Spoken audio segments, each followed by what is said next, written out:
Hey, boys and girls out there in the shooting world, I'll tell you what, it's been a long haul, huh?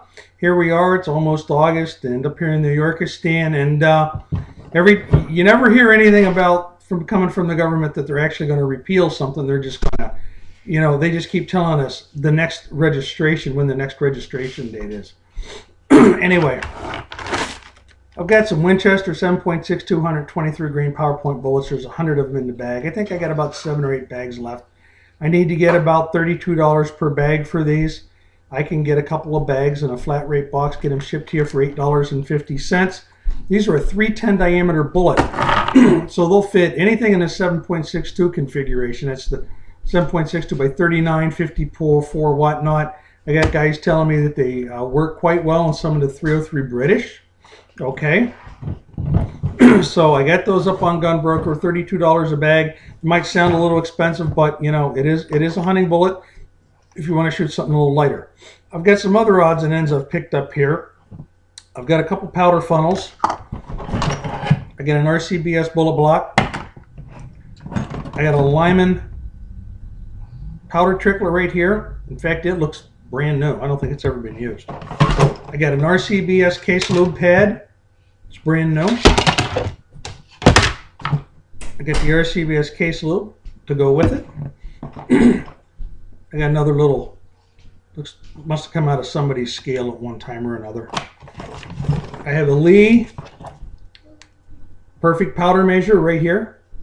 All right, this one's used. I have a Lyman Trimmer. I have 9 pilots that come with it. All right, I've not looked at the end of them, but it looks like all the pilots are there with it. Okay. And lastly, I have a K&D Tools 2963 micrometer. Okay. If somebody sends me $115, I'll ship all this stuff to you. I think that's a fair price. $115. I mean, the trimmer alone, if it were brand new, would be $80. It's got a little wear on the shaft, but for turning case necks, what do you want to do? I've seemed to run into a lot of people here lately. They're talking about they want to reload everything real accurate, and then they start asking all these questions and telling me how they're going to reload or what they need to reload, or a lead die isn't that good. They want to get something more accurate, And I know very few people that can shoot what I would consider accurately. In fact, most of the people I know that can shoot accurately are shooting muzzle loaders offhand, or they're bench shooters with muzzle loaders.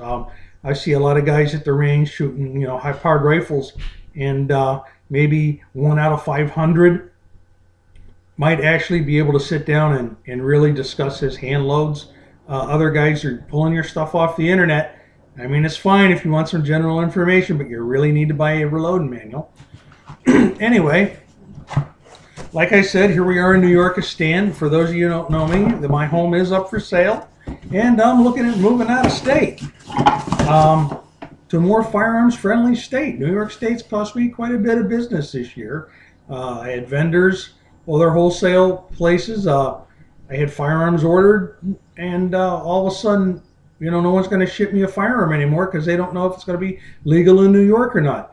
The only thing we hear coming out of New York State and the state police and the governor's office is the next date that you have to register something, or or guys, they're talking about taking, say, a 15-round magazine to a gunsmith, have it modified so it'll only hold 7 rounds.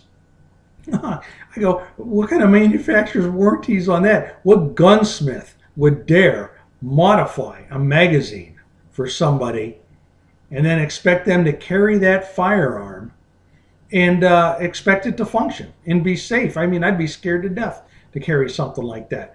If you do something like that, or you do turn in your 15-round or bigger 10, 12-round magazine, you have to have a letter from the gunsmith or wherever you send it to that you've exchanged these magazines. Now, on another note,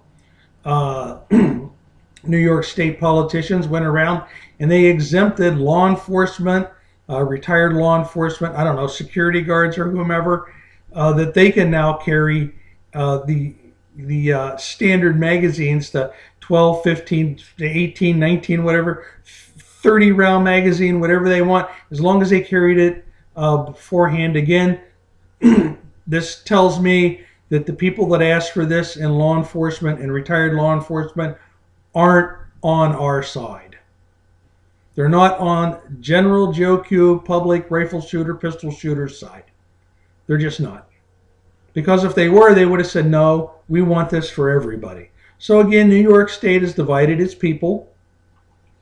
You know, you got all the resolutions that were signed. You got a lot of people, boy, they're all pro firearms here in the last year or so, last 7, 8 months, even, not even the last year. You really need, before you vote this year, you really need to go back and see how those people treated you the last, 3, 5, 10, 15, 20 years. And if they say, well, they never had a position before, or things like this never came up before, that means they didn't care about you before.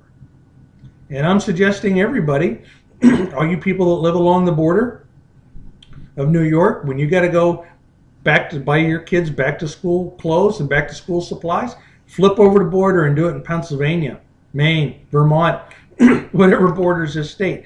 Don't go to Massachusetts or any place like that. Flip over to Ohio. When you're out of town, stop and buy all your shoes and work clothes out of state. Starve the state out of tax money. That's the only thing they'll understand. Hey, again, this is Black Powder Bill from www.blackpowderbill.com. You can find my listings and reloading supplies and presses for sale at dunbroker.com. I'm listed as BPBRS. This is Black Powder Bill out. Remember, I got a lot of 9mm bullets, 115 grain, 147 grain. I got some 55 grain Hornadies left for the 223. Give me a call. These are all components, no loaded cartridges. Y'all take care. Out.